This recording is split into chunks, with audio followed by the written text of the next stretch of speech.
Hello, my name's Sylvester McCoy. Welcome to the Sirens of Audio. Okay. I feel like I'm dressing you. Yes, you made me smaller than you too, I've noticed, but that's okay. Are you going to take away my facts and trivia? Are you going to keep busting in on what I want to say? Oh, I should have done that first, shouldn't I? And I just need the blurb. Okay, well, you better hang on then while I find it for you. You weren't prepared, were you? No, I forgot all about it. That's going to sound great in the mic. Yeah, well, you're not. Well, so you are recording, but you're not going to use that, are you? No, definitely not. No, good. I would never do that. You're doing it, Katy Manning. Sorry, darling. On my head, lovey. I'm a touchy person too. So this is the facts and the trivia. The facts. These are the facts. These are the facts. This is the facts and the trivia, or these are? Which is this? Doesn't matter. Okay. I'd say this is. So would I, but I don't think it's actually correct, but I'll say it anyway. Grammatically. Oh, these are the facts. It's more grammatically correct, isn't it? I think it's, but it doesn't sound right. I did say that. Oh, did you? You did. You weren't paying attention. I was fixated on that fact that I thought wasn't a fact. I just said it. Seriously. What's wrong with you? Why weren't you paying attention? Everyone was lovely. We had a nice lunch. There you go. Let's see how that turned out. Might have to do it again. You forgot to set the record. Oh, are you serious? You're joking, aren't you? Yeah.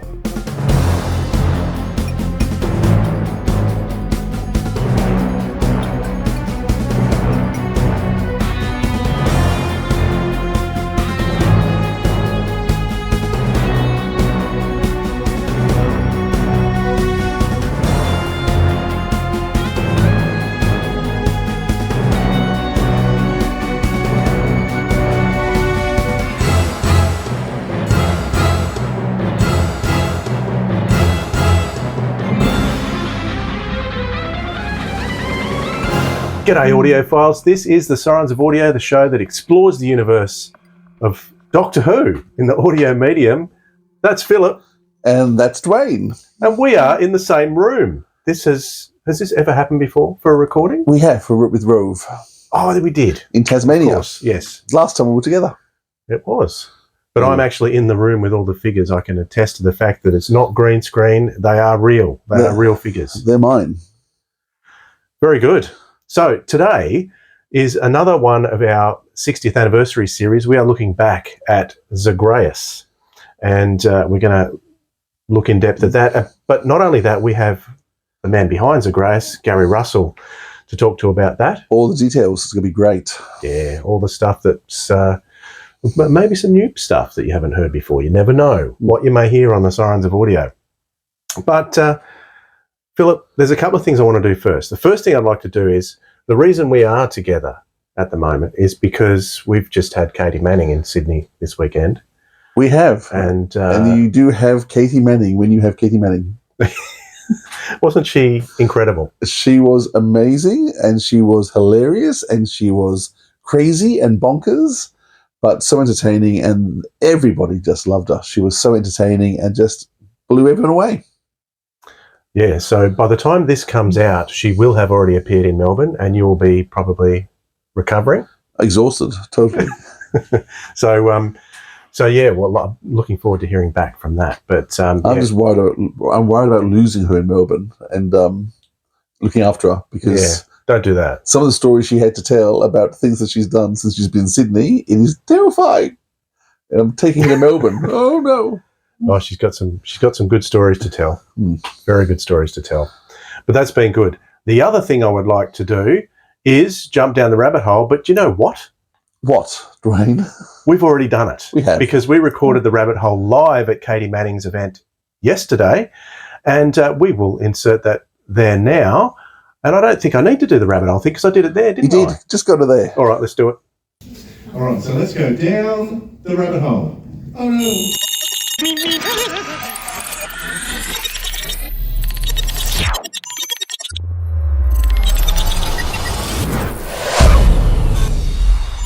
Okay, so this episode that we're talking about is, we're actually doing an anniversary series on audio, and we're actually dealing with the story of Zagreus. Has everyone heard of Zagreus? Yes, absolutely.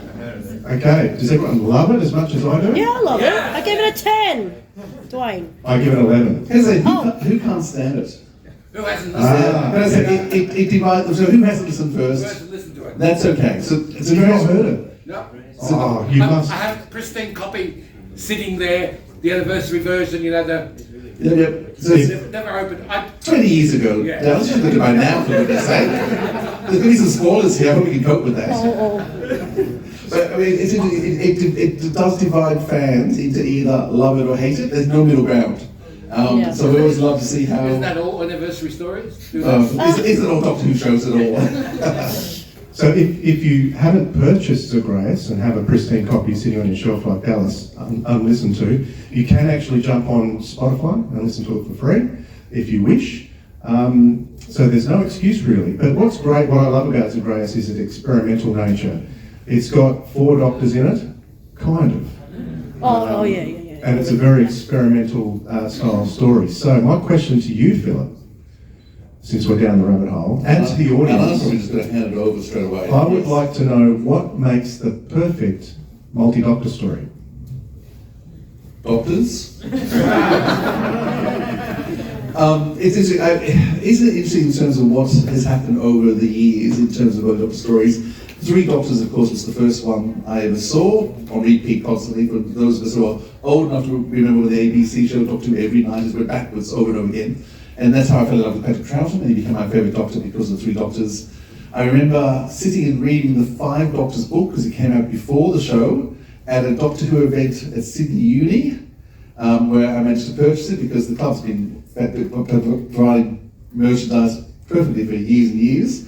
And I remember sitting on the steps of Sydney Uni and read the whole 5 Doctors in an afternoon, spoiling myself totally for the show, but who cares? I like spoilers, so if you know anything, come tell me, because I'm happy to know those spoilers. And then just in terms of that story, but what other people do in terms of experimental stuff, in terms of using actors? We've got Gary Russell talking about Zagreus about why he did the way he did. So for those who haven't listened yet, listen and then listen to that. But to me, it's about a good story. Like any multi-doctor story, if it's a good story, it works. And so 3 Doctors and a strong storyline, 5 Doctors, I think it's a great storyline. Still one of my favourite, it's my comfort one. If I need a comfort Doctor Who, it's 5 Doctors, that's my comfort one I go to. But even the 50th special, the Day of the Doctor, I say all those Doctors, night, day, Weekend of the Doctor. there's too many other Doctors. Let's keep the Doctor's name out of episodes. But even that had a good storyline too. So good storylines are perfect. Zagreus goes a different way. But I'd love to hear what other people think about what makes a good multi-Doctor story. I think a great multi-Doctor story involves interaction between companions that have never previously met before. So, for example, Perry catching up with Jamie, a combination that you would never see in their own kind of run as well. That's why I think multi-Doctor stories open up the box for Doctors and companions to just intermingle at complete random. Yeah, good point. I love Colin with Jamie too, just sort of wow.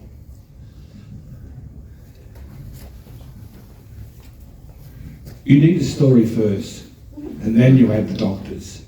5 Doctors is the other way around, and that's why it doesn't work as a story. Yeah. 3 Doctors, I think, works as a story because it wasn't.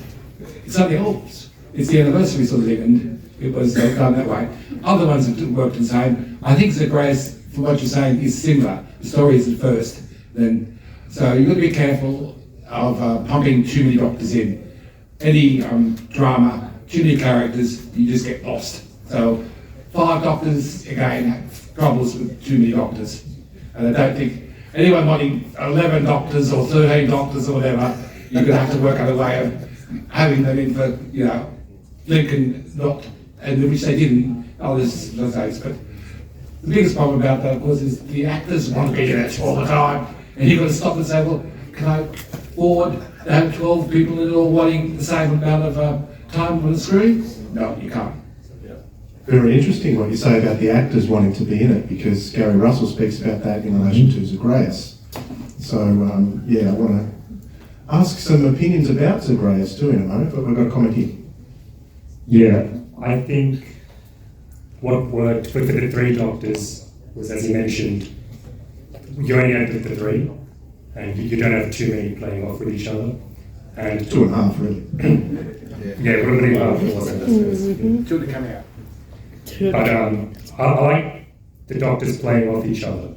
Yeah. So Pertwee and Troughton, when Joe's confused as to what's happening, and Pertwee explains, and she's still confused, and then the second one explains, and it's the same explanation. And I think just little touches like that, even if the story's not the greatest, it helps it along. You said John up the back there, had his hand up. Straight up the back there. The thing that really worked for Three Doctors was it hadn't been done before, so there's an incredible novelty in getting the past title holders back. That's sort of interesting one.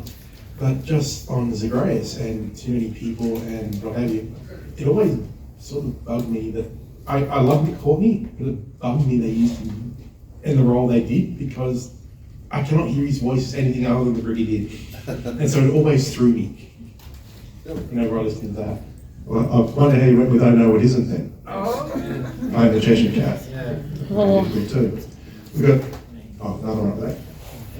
I think, personally, I think it's the chemistry between the Doctors that's most important. I think Three Doctors is the best example between Patrick Troughton and John Pertwee. But I feel like if the actors playing the Doctor can bounce off each other, have a great rapport, that really helps sell the story. I think one of the most recent examples that surprised me was Out of Time 3 Wink, where you had David Tennant and Colin Baker. I never would have thought of them being a combination that I particularly enjoy, but I was really surprised by how great they work together. So yeah, I think if the Doctors in the story have good chemistry, a good rapport, it really helps boost other aspects of the story. I'm curious, it looks like it was saying that they think each multi-Doctor story on TV got progressively slightly worse, or not as good as the previous one. How do you think Three Doctors is the best multi-Doctor story? Oh, interesting. Okay, 5 Doctors. I think they're all good. And which Doctor again? What of the Doctor? Day of the Doctor. Sorry, Day of the Doctor. Yeah, that's Oh, 2 Doctors. We are almost evenly split for every single show. Oh, Doctor Who fans, you're all fickle. Anyone else? U-shaped line. No, I want to hear from someone about Zagreus. So maybe Teresa. I want to talk about something else. I'm talking about Light at the End. Oh, go on then. Sorry, I got the mic. I'm going to throw the cat on the pigeons a little bit, perhaps. I agree with everything anybody's said. And I also think there's a place for the ones that are just fun, like the 2 Doctors, or the 5-ish Doctors reboot. Don't take yourself too seriously. These are not serious stories. These are stories you do as fan service, and they're just plain fun. Yeah. Mention the time. Oh God. Okay. I like to mention the time. Okay, that was all right. Not a good story. I still like it. BBC have no reboot and 3 reboot. I really love Zagreus. I absolutely love that whole run of F Doctor Adventures. Yeah. I think a real big issue was a lot of people came into that story without having the context of Neverland coming before it, or even following 8 and Charlie, because it really is the same story, isn't it? It really is. It was 18 months later in the run, so even people who had even people who watched Neverland, it was basically 18 months later the Grace came out, and people like me, I've forgotten what's happened a month ago, let alone 18 months.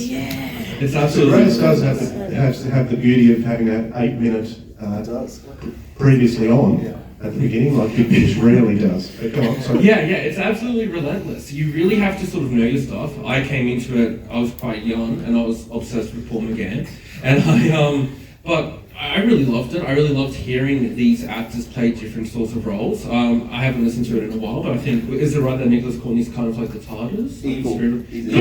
Yeah, and I thought that was brilliant. I really loved that, and I loved everything that followed, the leading to the Divergent arc. I think that's amazing.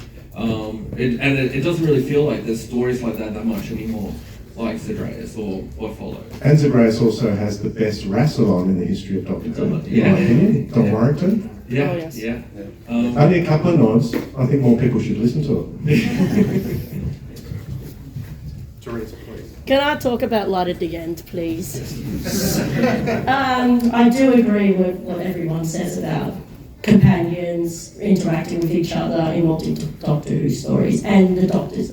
Can I just take a moment and talk about Light at the End? No. Okay, go on then. Because it's also all about how the companions react to other Doctors, especially in when the 8th Doctor and Charlie meet Leela and the 4th Doctor, which is one of my favourite parts in Light at the End.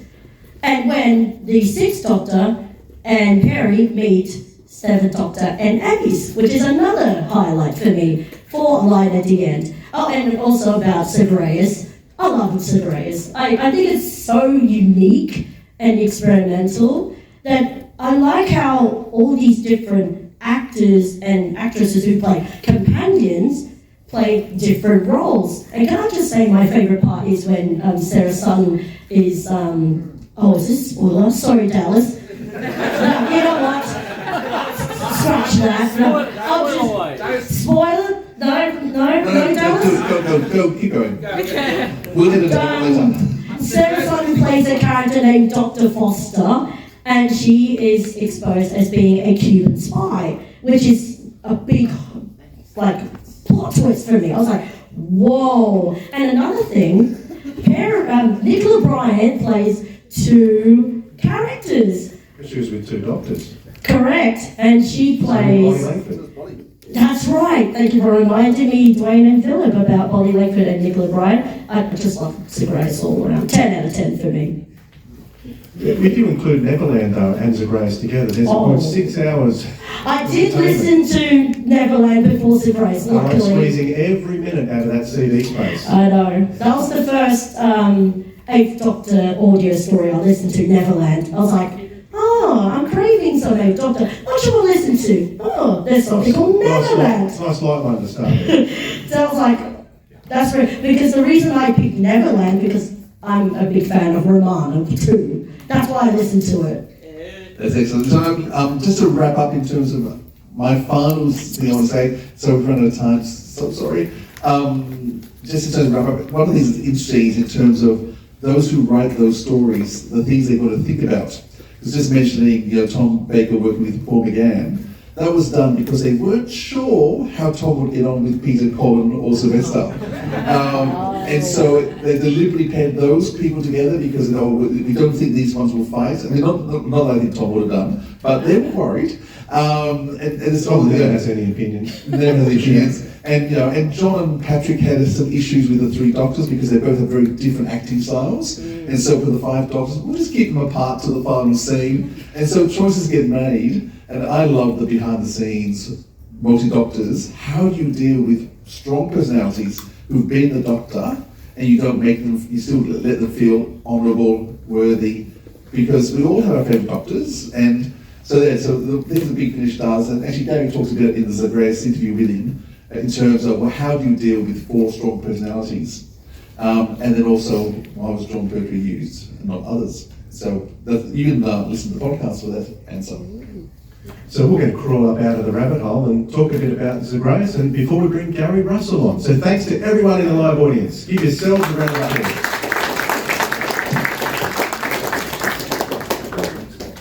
All right, so we are up out of the rabbit hole, and it's great to have that live audience interaction. They seem to really get into it. Everyone loves the rabbit hole. We couldn't shut them up, to be honest. We had to move on. We actually had to end it so that we could actually move on. We were actually supposed to record the whole podcast live at the event, but this was Katy Manning. Things went overtime. Schedules had to be changed, so we had people kept coming in and crashing the joint. We can do the podcast anytime, so we cut some of that live recording so we could fit Katy in. But we're here to talk about Zagreus, and if you don't know already, I'm a huge fan of Zagreus, and let's just talk about that for a couple of minutes, Philip. Okay. What are your memories of Zagreus when it first came out? I was excited about it. I've loved the 8th Doctor, and that series to me was the new Doctor Who. It was still back before, the new series had started. So the 8th Doctor was the Doctor, and there was a whole new series starting, and Zagreus was going to kick off 5 more stories. The start of the first one. It had been 18 months since Neverland, and so I was desperate for some Eighth Doctor, and so I was pretty excited to see what they were doing, and it was nothing like I expected. Okay, were you one of the disappointed ones? Not at all. As much as it was nothing like I expected, I loved it. But it just surprised me because it just didn't go and didn't do what I expected it to do. So how did you cope with the length of it? It's a very long story, which early Big Finish under Gary has sometimes been criticised for being too long. Did you cope with that okay? Yeah, length has never bothered me. I don't even particularly notice unless I'm bored, but I mean, I wasn't bored at any point through it. And because there's just so many characters and so many actors coming in and doing parts, it just keeps moving along. I could have done another disc. Yeah, well, or if you listen to it with Wonderland, as I've said previously, you've got nearly 6 hours there. Yep, it's an incredible story from Neverland right to the end of Zagreus and beyond. The Divergent arc is a good one too. But on Zagreus, well, since I've been reminded that Philip's got some other things to say before I start talking about the 3 discs, how about we start off with the trailer, eh? So let me read the blurb for Zagreus. Okay, so I'm going to read the blurb, and I don't know if it's even worth doing, but I'm going to do it anyway. Here we go. Zagreus sits inside your head. Zagreus lives among the dead. Zagreus sees you in your bed and eats you when you're sleeping. Doctor Who, Zagreus.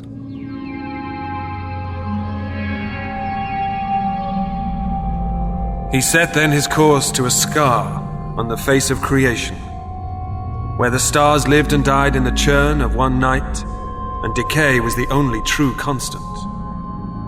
And the gate of Zagreus opened before him, and all of the antiverse was revealed to him, and its terrible beauty ached in his heart.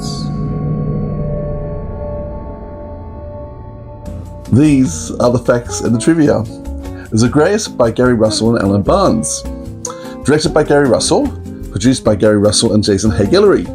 Sound design by Gareth Jenkins, music by Andy Harwick. Starring, I'm going to do them all, so take a breath. Paul McGann, India Fisher, Peter Davison, Colin Baker, Sylvester McCoy, Nicholas Courtney, Lada Ward, Louise Jameson, Sophie Aldred, Lisa Bowman, Nicola Bryant, Bonnie Langford, John Leeson, Caroline Morris, John Pertwee, Maggie Stables, Mark Strickson, Sarah Sutton, Elizabeth Sladen, Annika Wills, Conrad Westmass, Miles Richardson, Stephen Fuel, Robert Jesrick, Stephen Perry, Don Warrington.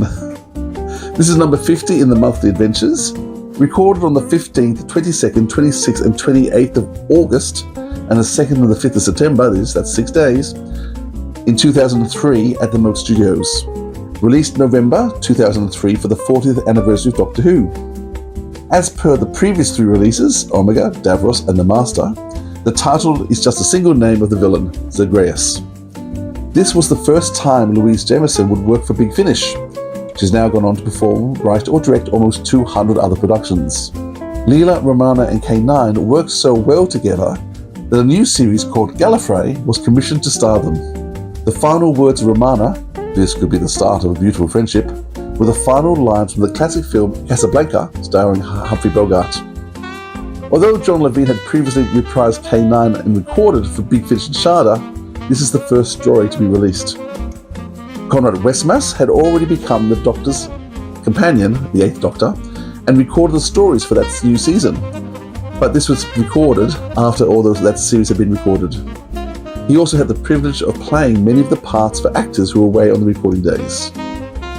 All of the actors who play Big Finish companions appeared in Zagreus, both those from the original TV show as well as those the Big Finish had created, such as Benny, Evelyn, Ehrman and Cariz. John Pertwee was able to be heard in many scenes based on recordings that had been done before his death by a fan interview.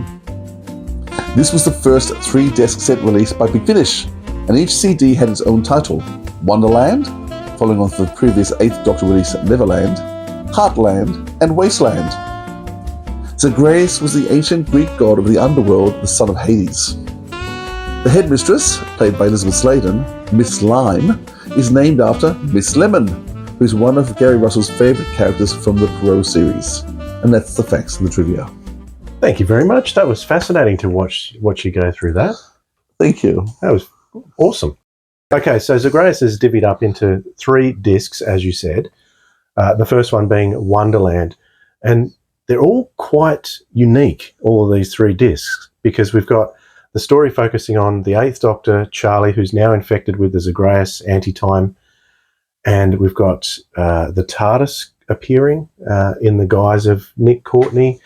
And alongside that, we've got the sort of historical sort of what's the holodeck style scenarios that take place within Zagreus.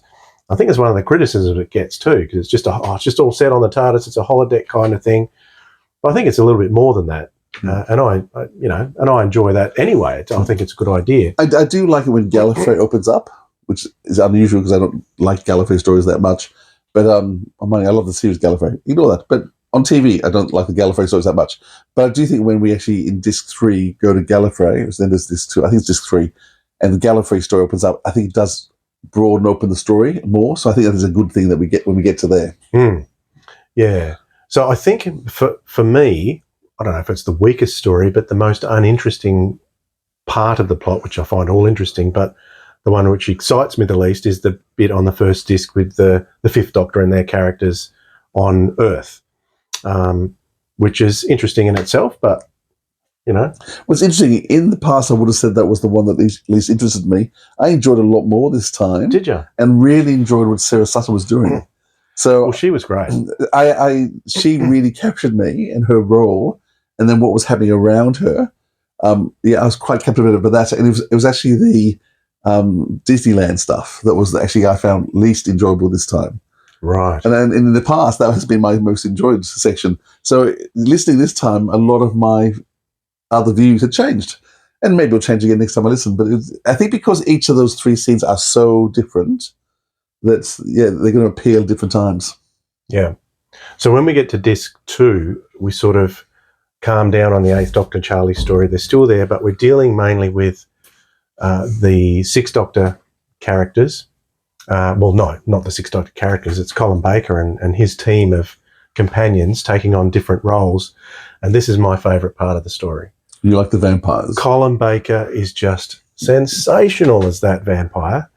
And Evelyn, Maggie Stables, what's she playing? She's playing the leader of the Sisterhood. Yes. Isn't she? So those 2 together are sensational. And you get some really interesting, I found that really interesting backstory of Gallifrey. What about you? Yes, no, it's good. I mean, it's interesting because companions who were with 2 doctors get to carry over. And so Nicola Bryant gets to play 2 very different characters, one with Peter Davis and a different one with Colin Baker. And then, of course, I was going to say Mel Bush, Bonnie Langford gets to play a pretty pathetic character with Colin Baker who dies horribly and then plays a much more interesting character with the 7th Doctor. So it's funny the way that they've grouped those people together and then letting them play around with very new material.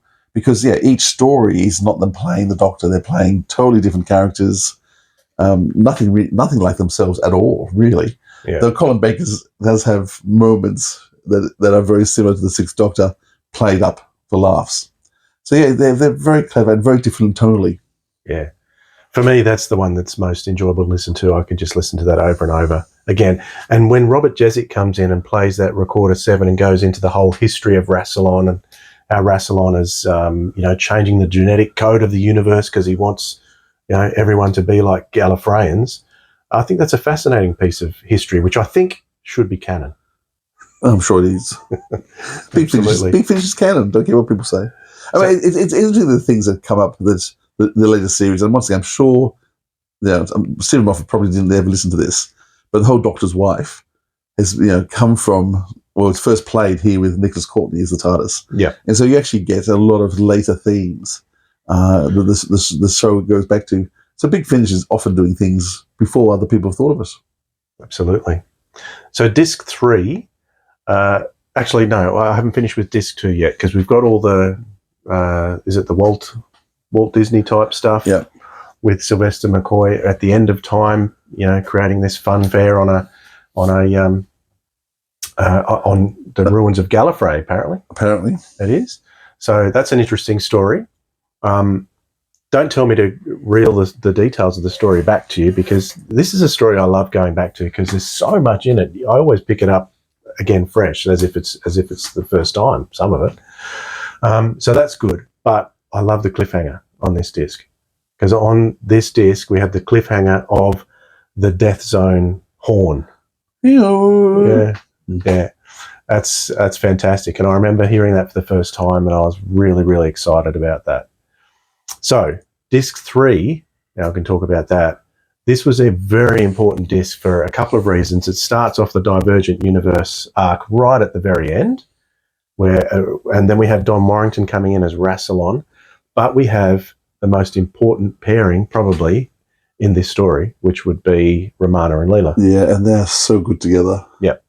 I actually think the lines written for Leela are the best lines she gets anywhere. And this was her first time. This is her first time, and she's being so well written. Alan Barnes just captures the character. She's so funny.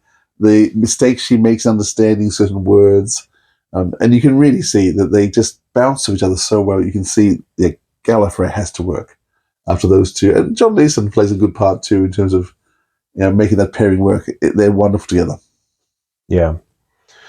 And so, as I said, we have the Eighth Doctor chuffing off into the Divergent Universe, and I've got to say I was excited at the time, and I'm still excited about it. I like the Divergent Universe arc. It's a shame it went as short as it did. Yeah, the new series coming back curtailed it. It needed another 2 seasons, really. 2, you reckon? Yeah, I think 2 more were. And there's 2 more were planned. Were they? Yeah, so there should be another 8 episodes in there. Yeah.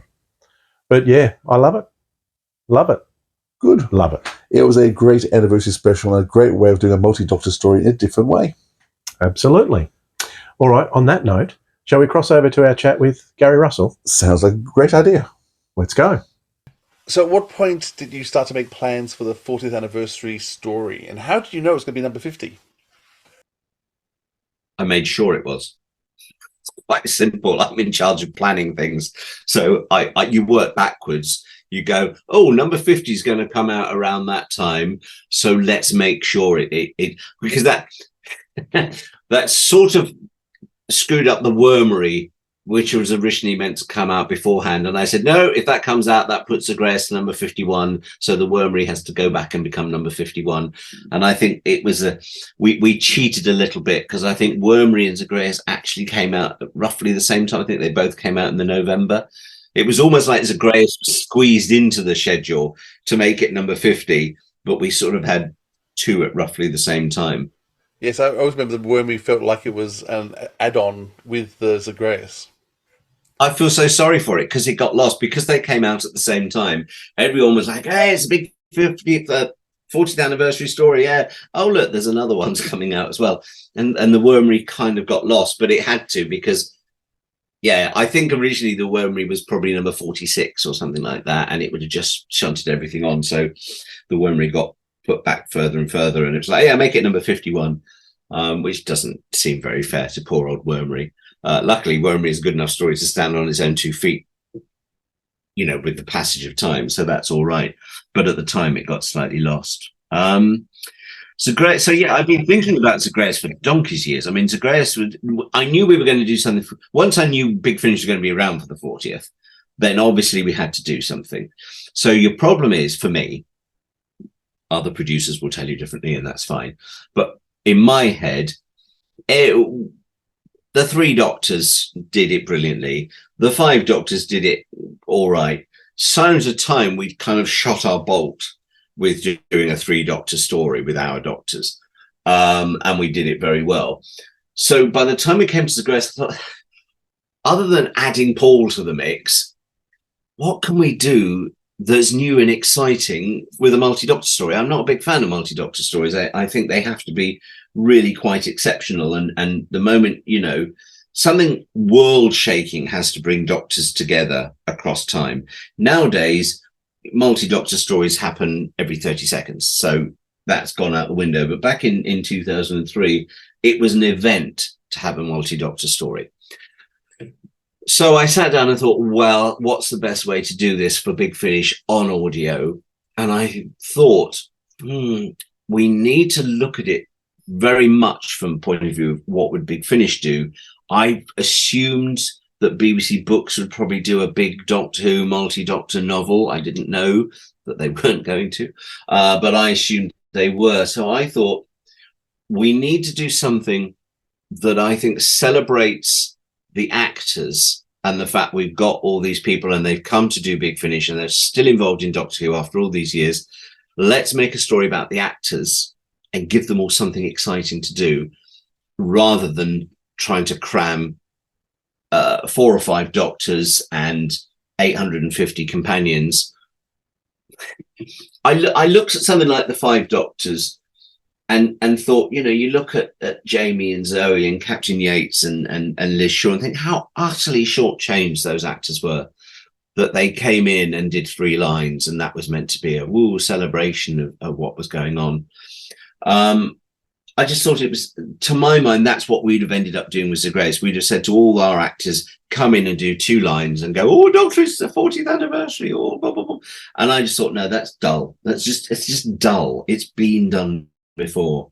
So I thought I wanted to focus on the actors. So I thought we came up with this thing, Alan and I, of, actually, Alan will probably tell you that I came up with this, which is probably true. And he, unfortunately, he then had to write it, of creating a story whereby all the actors played different parts in some ongoing weird story that would lead back to what was going on with the people knocking at the Divergents, knocking on the door and trying to get into our universe. And I immediately knew I wanted to do one that was set in the history of Gallifrey with the great vampires. And I thought Colin would be great to play Tepesh and all of that sort of stuff. And I think Alan completely came up with Peter Davison's story. I don't think I had anything to do with that. We kind of almost tying that into Storm Warning, because India was going to be our focus character. Charlie was going to be our focus character, taking us through the story of Zagreus. I came up with the sort of Walt Disney thing for Sylvester's Doctor. And in the meantime, Paul as Zagreus, because he's also not playing the Doctor, is kind of leading us through all of this. And then we just threw every actor we possibly could into everything and had a ball. And, you know, Nicola did very well. So I thought, well, Nicola's with Peter's Doctor and Colin's Doctor, she gets to play 2 parts then. Bonnie gets to play 2 parts because she's with Colin and Sylvester. So, you know, it all sort of, that was, it sounds terrible the way I'm saying it now, but that was what I was doing. I wanted to celebrate the actors and say to them, kind of almost arrogantly on behalf of Doctor Who fandom, thank you for not giving up on Doctor Who and coming back and doing this and still making Doctor Who part of your lives after all these years. And then on top of that, we threw in all the stuff on Gallifrey. So we had Lalo and Louise and K9 and did we have Van Sel? Or did we have no? We had Van Sel, didn't we? And no, we didn't. We had Brax, of course. Brax. And so that was a separate thing altogether and we had Nick Courtney in there as sort of the heart and soul of the story, and the heart and soul of the Doctor, and the heart and soul of the TARDIS, and all these things coming together to make it a big celebration of Doctor Who. The franchise, and they used the word franchise back then, but it was a big celebration of Doctor Who, the TV show, rather than the Doctor, the character. I think that's what I was looking at for a 40th anniversary story. And then it was probably Alan that said to me, this is all well and good, but you've kind of cheated if we don't at some point have all the Doctors in this as the Doctors, particularly now we've got Paul. And so he wrote this stuff in the very last episode that brought all the Doctors together, and so we had that slight payoff that we did get the Doctors together doing something sort of original that hadn't been done in the 3 Doctors and the 5 Doctors and so on at the time with Paul. So we finally got a chance to have the 8th Doctor with the 7th, 6th, and 5th Doctors as well. Do you think Chris Chibnall nicked that idea for the Power of the Doctor with all the Doctors in every generation zone? No, not the slightest. Chris Chibnall's ever heard Zagreus, I'd be very surprised.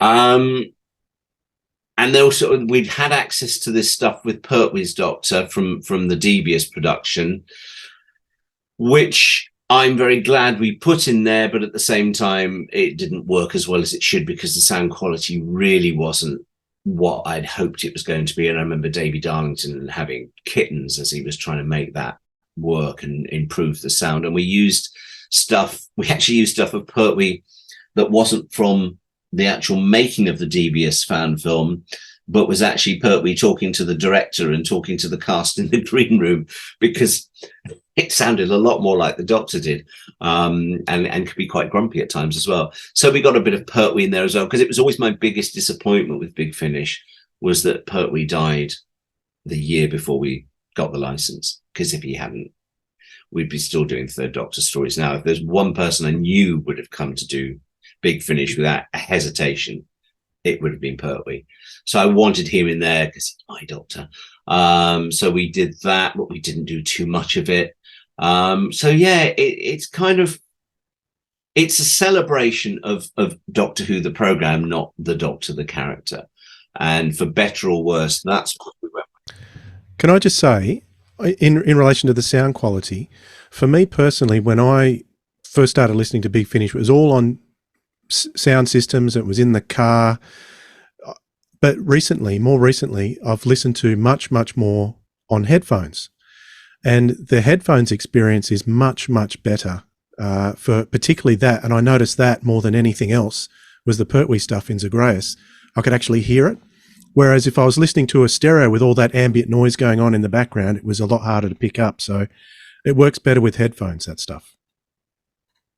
And I think that's a testament to Davey as a sound engineer, because like all our sound engineers, they're used to working in sound. So they focus very much, I think because they work with headphones, they will make stuff for headphones. I always used to say the trouble with people would say, what's the best way to listen to Big Finish? And I'd say, sit on your bed with a pair of headphones on. There is nothing worse than listening to audio drama while you're doing the ironing or driving, because apart from, as you say, you lose the sonic scapes that the sound designers have created. You also miss half the story, because audio requires a level of concentration like reading does. It's not like TV, which you can move away from and go, oh, I didn't really miss anything. Audio, you're going to miss something. So if you're driving or hoovering or doing the ironing, you're bound to miss something in the story. But of course, that is how people listen to audio, because they treat it the same way they do music. They go, oh, it's a shiny disc. I will put that on while I'm driving or while I'm doing the housework. I want to say, no, actually treat it like you would a DVD or a book, where you're putting aside the time to specifically sit down and listen to this. But we were doing something new. There hadn't been anything like this before in the world of Doctor Who, or indeed the world of very much. So trying to educate's the wrong word, but trying to explain to people the best way they could listen to audio when this is a new medium for them is very hard. And it's taken, probably 25 years of Big Finish for people to finally go, yeah, actually what I have to do is sit down and listen to it like I would a book or watching a TV show. You can't do it while you're running around doing 16,000 other things. And Zagreus probably is a really good example of why it's better to sit down, as you say, with headphones on and hear what was created, rather than, particularly, as say, David putting together those Pertwee bits, rather than doing the ironing or the washing up while you're listening to it. Now, Alan Barnes claims he discovered he was writing it with you while editing a Doctor Who magazine interview of yours. Is that accurate? I don't know. I think that's unlikely. I think that's a good story, Alan. No, because we were discussing it very early on. I mean, we were discussing it. Okay, now I can see why he might say that, actually. And there probably is, thinking about it, there probably is a degree of truth in that, because when Alan wrote Neverland and ended on the cliffhanger, I remember him saying to me, by the way, I'm not getting you out of that. That's somebody else's problem. And I probably went away going, that's what you think, mate. You are so going to be writing the anniversary, 50th anniversary, 40th anniversary story that gets us out of this. So, yes, I probably did. I mean, I must have said to him a few times, actually, Alan, you're wrong. You are going to be writing this. And he was probably going, no, I'm not doing it. So I probably did say in a magazine or DWM or something, yeah, Alan Barnes is writing this because he wrote us into this situation. He's going to write us out. It probably was the first time he saw that, actually. But I would have done that so that it was in print so he couldn't back out of it. Because that's how evil I was back then. Oh, no, wait. That's how evil I am now. I have a vague memory you were writing some of this while you were in Australia, because I vaguely remember you answering a question on stage that you were in the middle or running late to submit stuff for the 40th anniversary. Would that be, is that an accurate memory I have, or have I got that wrong? It's quite possible because I was in Australia 2001, 2 and 3. So I know one thing I wrote when I was over there, this is when I was doing the Lord of the Rings books. One thing I definitely wrote while I was traveling was He Jests at Scars. Would I have been writing Zagreus? I don't know. I was probably doing an awful lot of 50th and 40th. I keep saying 50th, 40th anniversary stuff during those trips. 2003, I was probably panicking. Because bear in mind with Zagreus, we wrote and recorded Zagreus a long time ahead. I mean, it sat around on our shelves, or it sit around, it was being slaved over by lots of lovely sound designers. But it was a good 6-8 months. Because it was recorded in lots of different sections. We did all the stuff up in Bristol with Paul and India and Conrad. It's the first time Paul had met Conrad. And Lala and Nick Courtney. They came up to Bristol. So we did all of that stuff in Bristol. And then I think we went away and wrote the vampire stuff and the Winky stuff and the Reverend stuff. I think we read that after we'd already recorded some of the stuff with those people. And then the rest of it was done at the Moat in London. And there was quite a gap between recording with Paul and recording with everyone in London. We did a lot of other stories in between. I'm pretty sure. So I'm just the website might be incorrect. I'm pretty sure you recorded all of Paul's third season before Zagreus, like months before Zagreus. Yeah, I think that's probably true. But I thought he met Conrad. So maybe he didn't. Maybe the website site says August, September 2003 was when you recorded Zagreus, and then the first shirt show was recorded. Conrad said his first story was Natural History of Fear. Oh, right. Well, there you go. So I'm wrong. So Paul did know Conrad at that point. Yeah, so okay. May. So Paul, that seems very late. For a thing that was coming out in November 2003 to still be recording in September. Oh, my God. Sounds stressful. Is that stuff in Bristol or is that the stuff in London that was recorded? It says only at the Moat. So did you record season 3 at the Moat or in Bristol? No, Scherzo and Natural History of Fear and Creed of the Cromon and Will Twilight Kingdom, the name of which I forgot. Thank you. We're all done up in Bristol.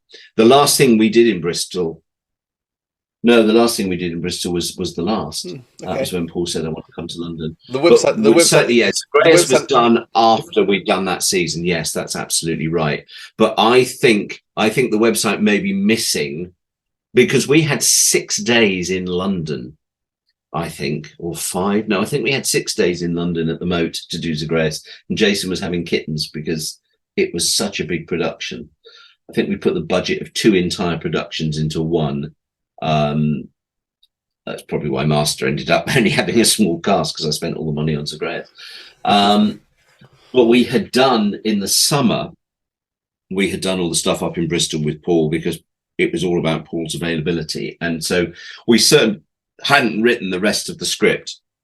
We'd got ideas and we knew probably had a first draft, but we didn't have the final stuff with the individual episodes for Colin, Peter and Sylvester until after we'd recorded up in Bristol all the stuff with Paul. I know that we went into Paul's stuff we had written the stuff that we knew we were going to. We'd sort of written the Zagreus stuff when we'd written the Gallifrey stuff before we went back and did the 3 individual episodes for the Doctors. So yeah, it was very convoluted, and I'm sure Alan probably had even more nervous breakdowns than I did, because the script says it's written by Alan Barnes and Gary Russell. it's written by Alan Barnes with a few. The vampire thing was written by me. That episode's written by me. Is episode 1 and 5 also by you? Everything else is Alan. No, I'd love to say it was a 50-50 split, but it really wasn't. Alan did all the hard work. I think I literally said I was giving him scene by scene breakdowns and ideas and things like that, and it was a proper standing next to each other. So why don't we do this? And we could do this. And we could do this. And Alan's going and making all the actual dialogue come out. That's how we worked on Zagreus. I remember sitting in his house in 2 separate rooms. And he wrote the stuff for Peter Davison, and I wrote the stuff for Colin Baker for their individual episodes. And I can't remember. I think I probably did a first pass of the Sylvester episode, and Alan did a polish on it. But Alan wrote all the Zagreus stuff and all the Gallifrey stuff. That's all him. Again, me sitting beside him saying, "Why don't we do this?" And then this happens, and then this happens. But he wrote the dialogue. He made that the magic. And of course, out of that, we ended up with the Gallifrey series, which is something I'd wanted to do for donkey's years, but had never found the way to do it. And it was only when we were recording Zagreus and Lala and Lou, who had never met ever before the recording of that, despite conventions and things, they had never actually met. And they got on like a house on fire, and they came to me with the idea and said, could we do something about Romana and Leela on could we have a one-off about them? And I went, you've just solved my problem of how I do a Gallifrey story or a Gallifrey series. And I went to Jason and said, Lou and Lala want to do this. I've been saying for years how I wanted to do something set on Gallifrey about Gallifrey and Time Lords. Here's our in. Let's throw K9 into it as well. And off we went. Now, we will talk to you more about Gallifrey down the track, because at some stage we want to do a special on Gallifrey, or I do, because it's one of my favourite series. Gary, I mean, it's my all-time. You mentioned he jests at Scars before, Gary. Is the Valeyard an idea that was originally going to be in Zagreus that was moved to he jests? No. Never part of it? No. When I came up with the idea of doing the what ifs, as I called them back then, the Valeyard story was the first one in my head. Always, I knew exactly what I wanted to do. My original plan was to do what if Turlough had accepted enlightenment, and what if the Valeyard had won all the Doctor's remaining regenerations, and that was the pitch I put to Jason. And what if the Doctor had never left Gallifrey, which is what became Old Mortality. And that's the pitch I went to Jason with, those 3 stories. And it just became utterly impossible that I was ever going to produce them. So it was given over to John, and then John went off and took it and ran with it and made it alternate Doctors. That was never my intention. The Geoffrey Belden one was the only one I really ever had for doing an alternative Doctor. And John said, no, let's have a series of alternative Doctors. And I remember saying, excuse me, can I just point out that I want to write the Valeyard story, which was the whole reason for why this was set up in the first place. And John was like, oh, that's not actually in my plan. And I went, yeah, well, there's now going to be 6 of these plays, not 5. And so that was my only sort of moment of, I came up with this idea, and I'm bloody well going to have my Valeyard story. And that's why I wrote it in a bit of a hurry while I was in Australia and New Zealand, because John was like, well, if you're going to do it, we've got to record it within the next few weeks, because Nick Briggs's one is going to be the last one, so yours is going to be the 5th one. So could you get on and get it done, please? So that's why I was writing that when I was over there. But no, Valeyard was never going to be part of Zagreus. It was always he jests at Scars. That was a story I'd had in my head since I was long before Big Finish created. It was the kind of thing that was probably floating around my head when we were doing audio visuals, as was what if Turlough had accepted enlightenment, which I still think would be an interesting story to look at in a sort of what if scenario. I love what if stories. I always have done. They're a big passion of mine. This is the first time Lou had come to work for Big Finish. Was it hard to get her and John Leeson to come back? Hard isn't the right word.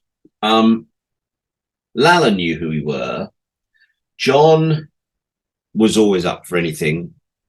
Lala, of course, I knew personally. John, I knew personally. It's the same way I got Sylvester and Peter and Colin, because I've known these people for years. Lou, I have known since I was 13, and it was her very first day filming Face of Evil. We met that day, and we stayed on and off in touch over the years. And then at conventions and things, we'd meet each other.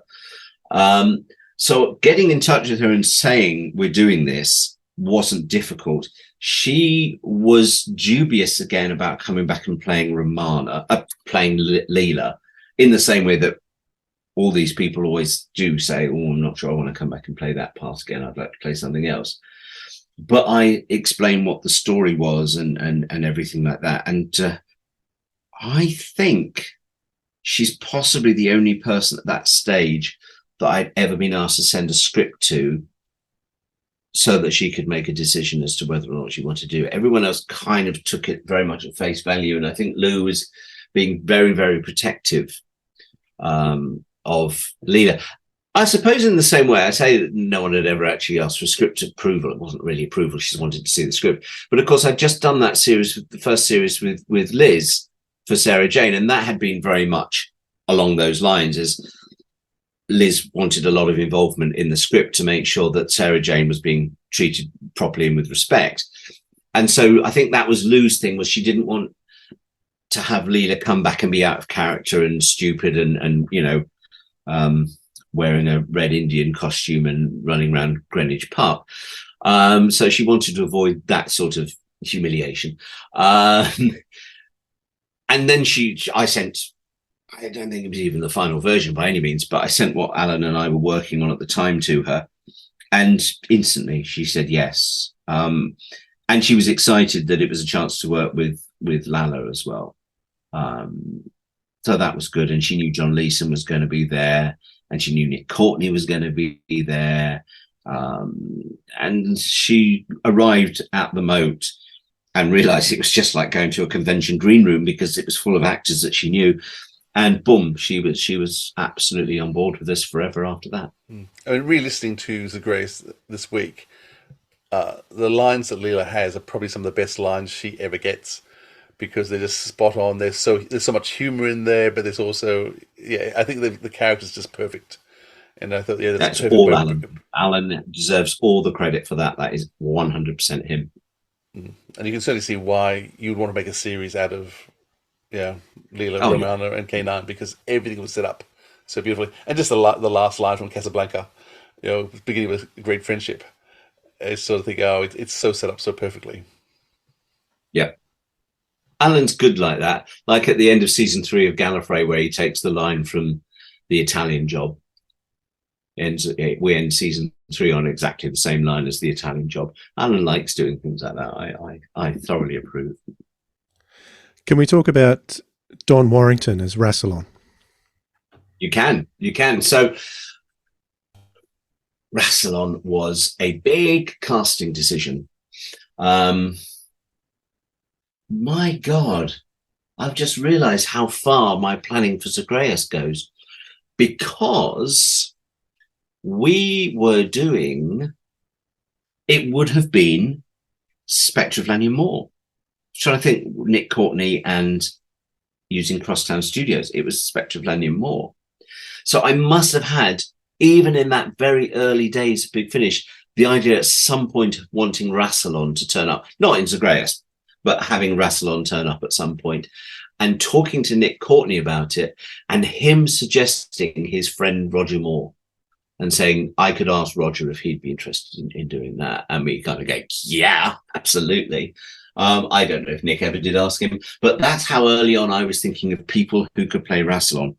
I remember when we were writing Zagreus, or coming up with the ideas, there was me and Alan and Peter Ware and possibly Clayton in a pub. I went down to Marvel, down to Tunbridge Wells, and we went out for a pub lunch, and we were talking about the 40th anniversary and what we would do.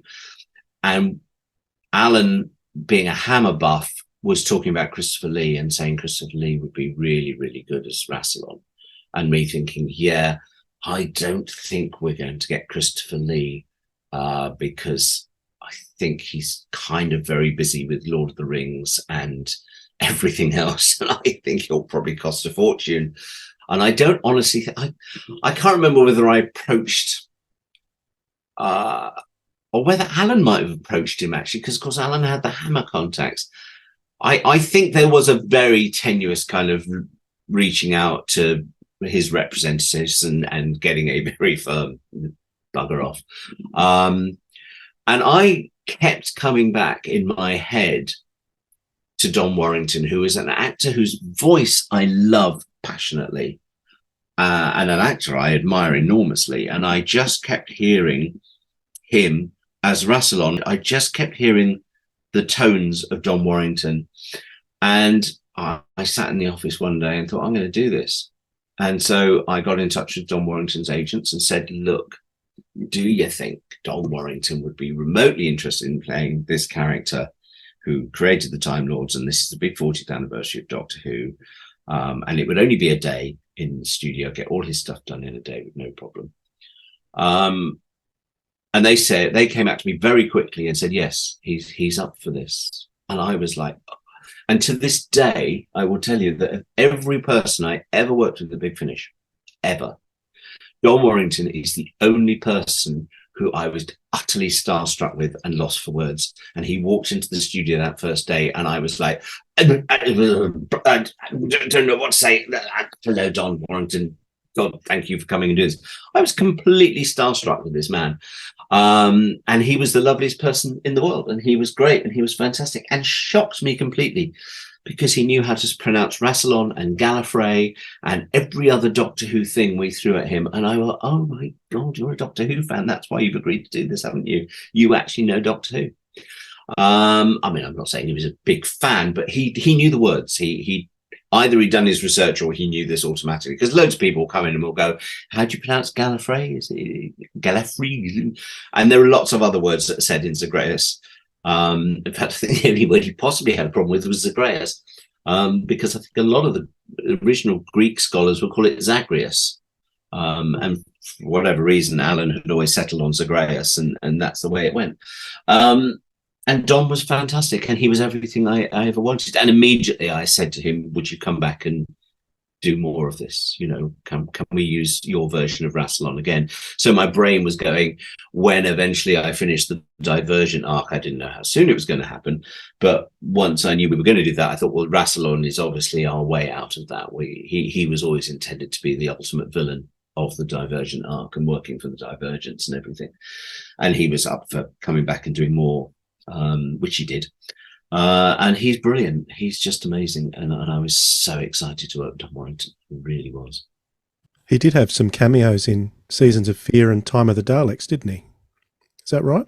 Yes. I think what I'm remembering of bringing Don Warrington into Zagreus is Neverland. And that's when we first recorded with him, and we knew we had him, and so we brought him back for Zagreus. I think I cast Don as Rassilon, and that would have been the conversations then about Christopher Lee with Alan. Yeah, He's all for Neverland. That book has got Don credited in Neverland. Okay, it's not on the website. He's not on the website credited, which is the website must just be really poor. The website's frequently wrong because it frequently talks about wrong studios and wrong directors and wrong cover artists and like that. Yeah. The books are much more accurate, both Richard's and particularly Ben's. I think what happened was I got Don in to do Neverland. And therefore the pieces for the earlier stories. And therefore, when it came to do Zagreus, I went back to him and said, would you come back and do it again in Zagreus? And he said, absolutely, yes. But I think I got him in. This is all coming back now. We've sorted that out. He came, that's why I was lost for words with him, because he came into the moat to do all the Rassilon stuff by himself. There were no other actors there. It was just him and me. The conversations to get me Don and the conversations that I had with Alan about Christopher Lee and everything was all for Neverland. It wasn't for Zagreus. And having cast him in Neverland, it was a case of having asked him, would he do this again? And he said yes. So that when we went to do Zagreus, I knew I wouldn't have a problem getting Don back. And then, of course, I got him back again for the end of The Next Life as well. he came in and did that as well. And you were dropping Zagreus Easter eggs for years before that. I think Project Twilight was the first time. Zagreus, yes. But, you'd have to ask Cav and Mark, did they come up with that or did we come up with that?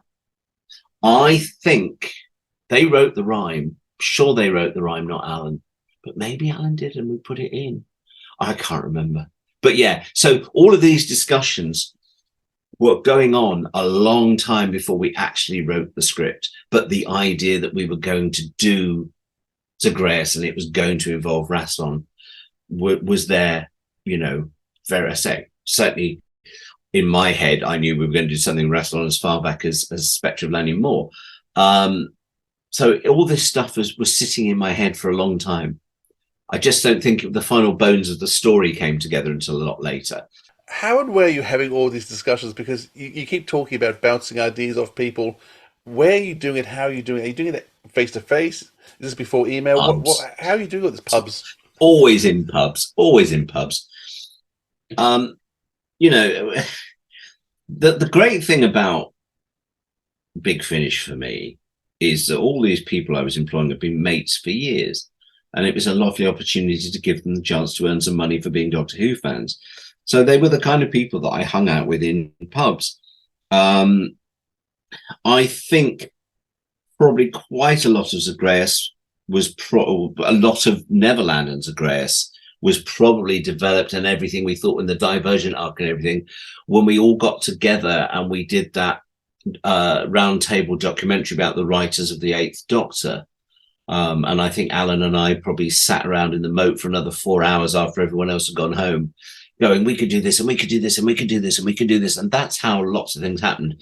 And, Alan was always someone I creatively bounced off for everything in the same way that Joe Lidster was and the same way that Nick Briggs was. That creativity is bouncing around all the time. So every time you got to understand that at that point in my life, Big Finish was my life.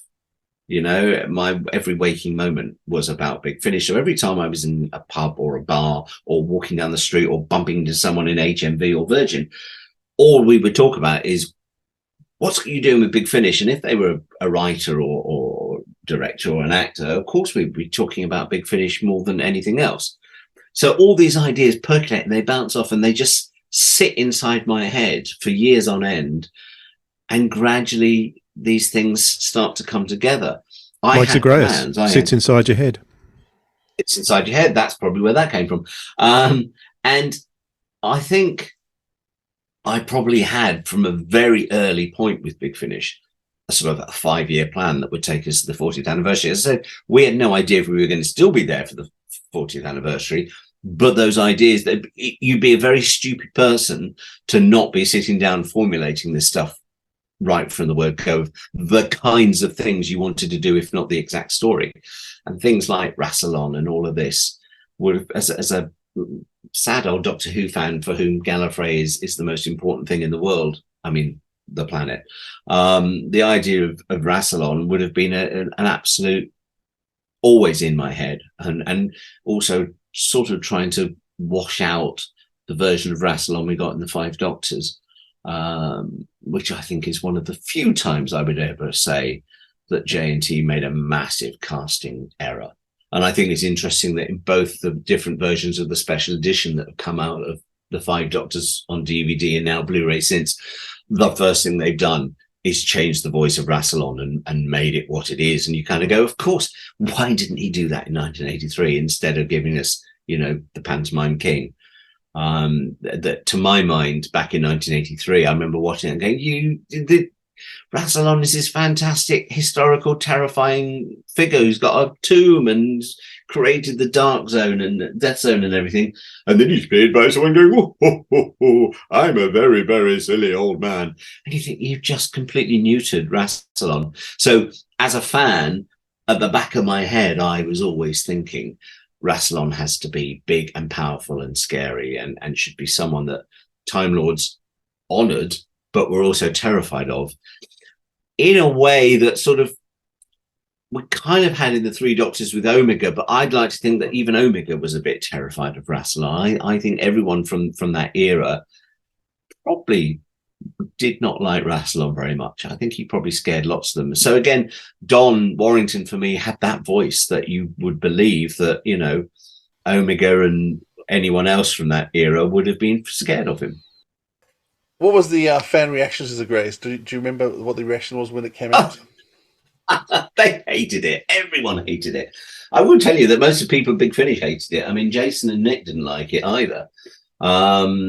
Yeah, I would say that because people had an expectation of a multi-Doctor story, they thought they were going to get a big, massive 3 CD release of 4 Doctors battling Rassilon and everything else, and they didn't get that. They got this celebration of the actors. And now I'd done a lot of pre-publicity pointing this out, but that didn't stop people at the time being utterly hateful towards it and about it, because it's not that it was bad, it's because it wasn't what they wanted or what they'd expected us to do.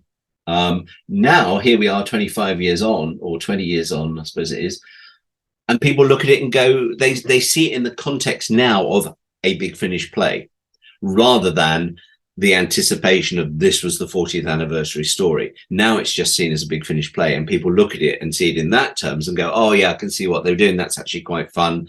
And of course, it's brilliantly written by Alan, and it's brilliantly acted by everyone. So they see it now as that celebration that I always intended it to be. But at the time of the 40th anniversary, I think everyone was bitterly disappointed by it. And it got panned. It got absolutely slated, which I was very upset and disappointed by. But at the same time, thought, well, you know, nothing I can do about it. It's out there now.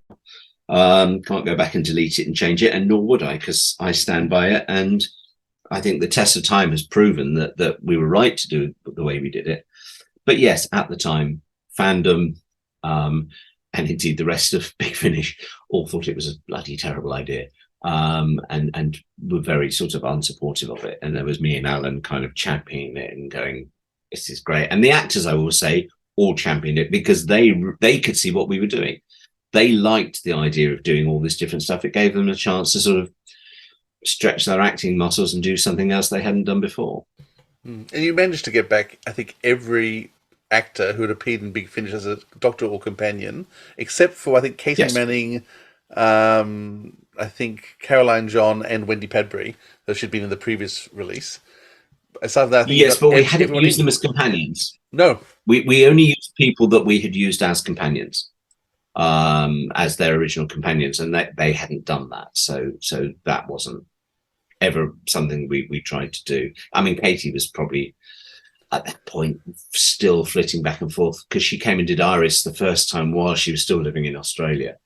It was only when she moved back to the UK after my time, really, that she did Iris on a much more full-time basis. But for both Excelis and for Wormery, she had been over here on holiday, as it were. Yeah. So I mean, I guess Annika was just she was redoing a role she'd already done, which was Lady Louise Pollard. Yeah, she was doing Lady Pollard. Liz Sladen was probably the only person you sort of brought in just to give a different character role to. Well, no, because she played Sarah Jane for us. Not in Doctor Who, but we'd done the Sarah Jane series. Of course, yeah, there you go. Yes,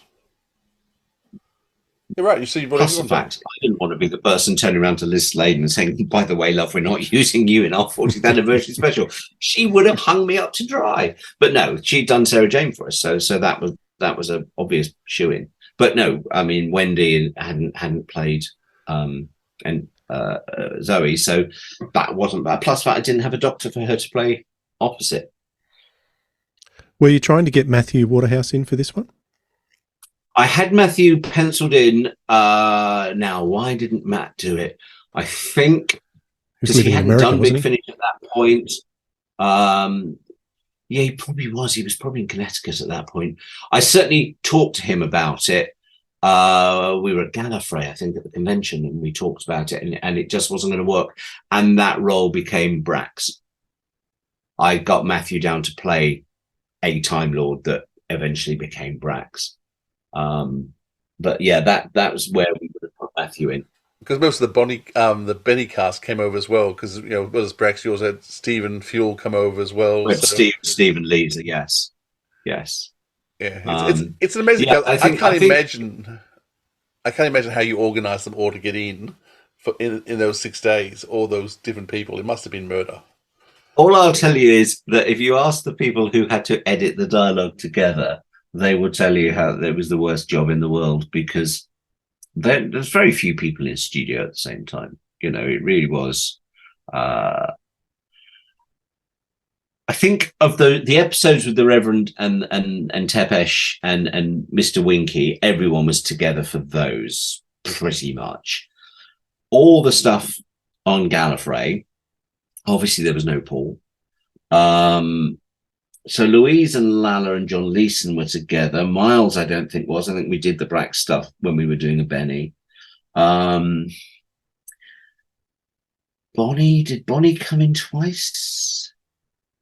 Yes, I think Bonnie did all her stuff in one session. So I don't think she did. She did her stuff with Sophie. I know that.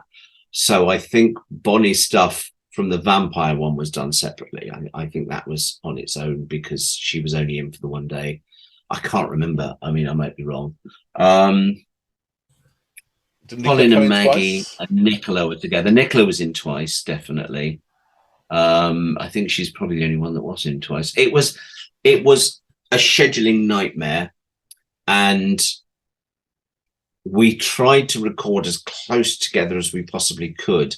I think at its peak, we probably had 3 consecutive days in the moat at one point. Everything else was just randomly done on odd days when A, the studio was free, and B, certain actors were free. It was mad. It was absolutely mad. I don't mind saying this because I know she won't mind me saying this, and if she does, she can freely kick me next time she sees me. But I remember Sophie had just given birth and was breastfeeding, and she was in her booth doing her lines, breastfeeding while she was acting, and Bonnie, who was in the next booth, kind of looking at her wide and sort of, what are you doing? How are you acting with and they were acting together, and Bonnie just kept looking at this baby that was breastfeeding, and I just thought, yeah, that's the world of Doctor Who. That doesn't get any better than this, really. Everyone is so chilled and relaxed that, you know, we're just having a good time. So what are you most proud about with this story? With Zagreus, the fact that it happened, the fact we got everyone together, the fact that it was a nice, I think, celebration of their work and Big Finish as well. But I think the thing I suppose I'd have to say I'm proudest of all, actually, no, Don Warrington, I'm quite proud of that, is the fact that it led to Gallifrey, that it led to the Gallifrey series, that came out of it. I like the Divergent arc, but I like the fact that we got a whole spin-off series that came out of that, and it ticked all the boxes I wanted to do for Gallifrey and gave us Lalla and Lou and John, and ultimately Sean and Miles and everyone coming together and creating, for me at least, the first 6 series of Gallifrey. I'm just going to interrupt the podcast here for a moment, because when we were speaking with Conrad Westmass recently, he told us some Zagreus stories, because he was involved not only with Zagreus but in a far more detailed way. So we'll cross over to that segment from our interview with Conrad Westmass, and he can give you his story from Zagreus. Tell us a bit about Zagreus. It might not. Yeah. Everyone was lovely. We had a nice lunch. No, I was in a car I remember driving around, again, knocking around Southeast London with Gary in the car, and he was in a real panic. Gary was very, very stressed. And I was like, what's up? And he's like, we're recording our 40th anniversary story next week. Louise has never done one before, and she says she wants to see the script, and she hasn't got back to me, and I don't know. And he was just terrified. And I'm like, and he told me basically not the sort of story, but he told me the amount of people he was trying to get in. And I was like, so who? And nobody could be in. Very few people could be in the studio at the same time. So it's like, I said, Gary, this schedule sounds like a bloody nightmare. I said, so who have you got reading in all the parts? He's like, oh, I'm going to do it. I was like, Gary, are you mad? You're trying to direct all of these doctors and companions, some of them have never done it before, without other people in the scene, and you're going to direct this and read all the parts in. I was like, dude, I was out of work, and I was just like, I'll come in, like I'll just read some lines in, just, it's fine. but I didn't quite realize what an undertaking that was, because it went on for days and days and days. But as a result, I got to play pretty much every single part in Zagreus. So like one day I'd play K9 to Lalla Ward's Romana. The next day I'd play Romana to K9. I played every Doctor. I remember playing Dave, and you're sort of like, you're not doing impressions of people, but you're trying to sort of be a good marker for this, the speed they might go at or the volume they might go at. So you sort of do an approximation. I remember Sarah Sutton was like, God, you really sound like Peter. And Sylvester was like, he sounds like more like Peter than he does. And it's like, it was the most surreal experience in my life. When I was a kid, I mentioned I grew up in the West Country. I used to love going to the Doctor Who exhibition at Longley, where there was like behind glass. In my day, it was Davros, Zygons, all these things behind glass, slightly moving. Being in Zagreus in the studio was like being in a living Doctor Who exhibition, because then you had, you know, Lalla Ward fanning herself, going, Gary, can we please move on? Da, da, da, da.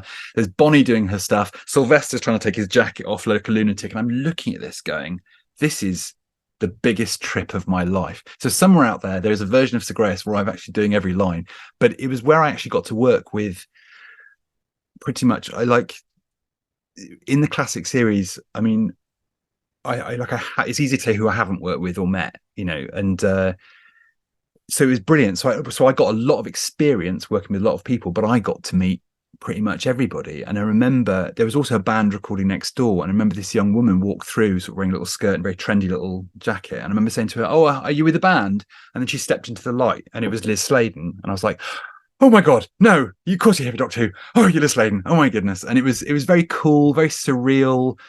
I remember recording with Sophie while she was breastfeeding. That was a moment.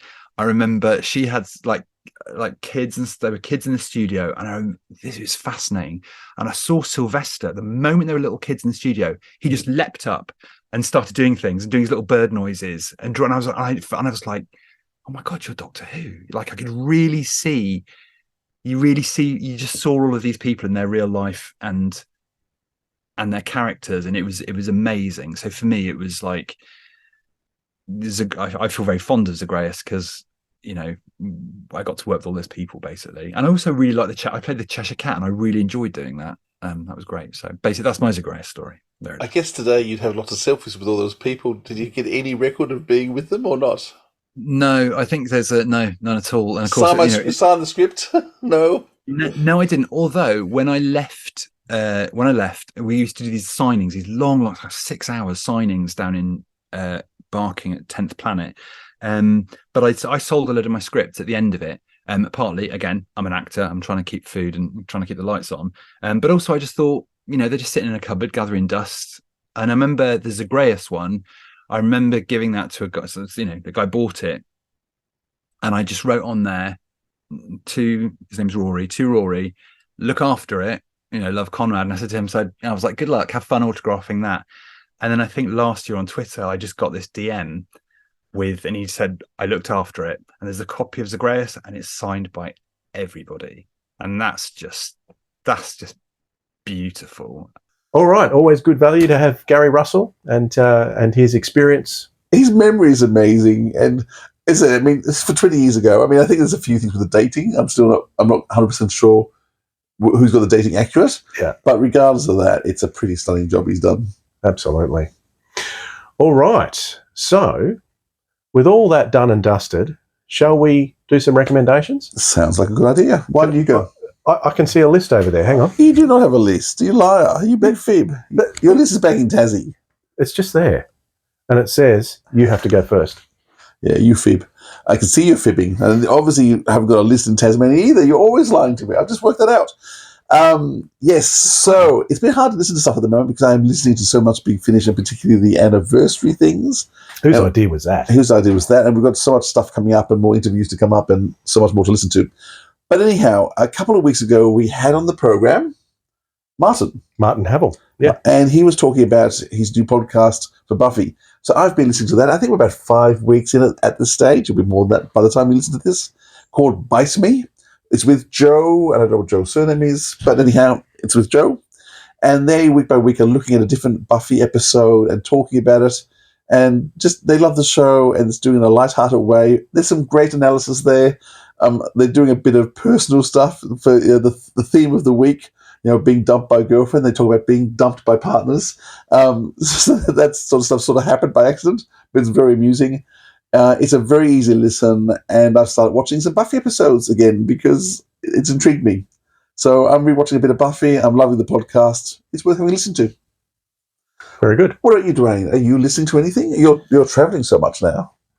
Yeah. Jet setting. Yeah, I know. I would recommend, because believe it or not, I've not been listening to too much travelling as I've been doing. Because you know what happened the other day when I jumped on the plane? You fell asleep. I put my headphones on, started listening to Companion Chronicles. Yep. And I forgot to charge my headphones. They went flat. Oh, no. So I couldn't listen to anything on that flight. It was very, very annoying. But what I'd like to recommend today is the Star Beast. So the Star Beast from Big Finish is definitely a recommend if you are excited about what's coming up with the 60th anniversary specials. It's being remade for the 14th Doctor and Donna. So have a listen to that. This is an adaptation from the comic strip that Big Finish has done. They've done a few of them. And this is a box set in combination with the Iron Legion, because I think they were written by the same author, Pat Mills. And if you haven't heard our interview with Pat Mills about one of his other Big Finish stories, go back and listen to that. That was a good one. Which one was that? The Scapegoat. Right. That was Pat Mills. There you go. Don't you remember? I do now, I think. So I reckon Pat, when we were talking to him, I reckon he would have known at that stage. He would have done, actually. And he kept his mouth shut. Yes. Yeah.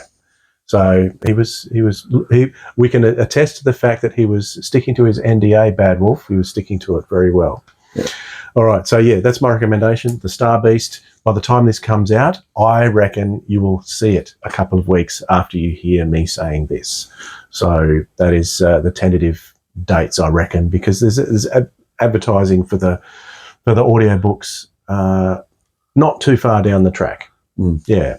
So we've got exciting things happening over the next month and lots of busyness in our lives. That's good. I don't know how we're going to get it all in, but we will. We always find a way.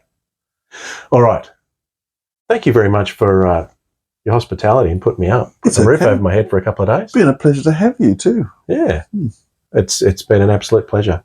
And that time with Katy has been priceless. So thanks, Philip, for organising it. My pleasure. Hopefully we'll have someone else again soon next year. Very good. Until next time, we'll catch you later. Bye, everyone.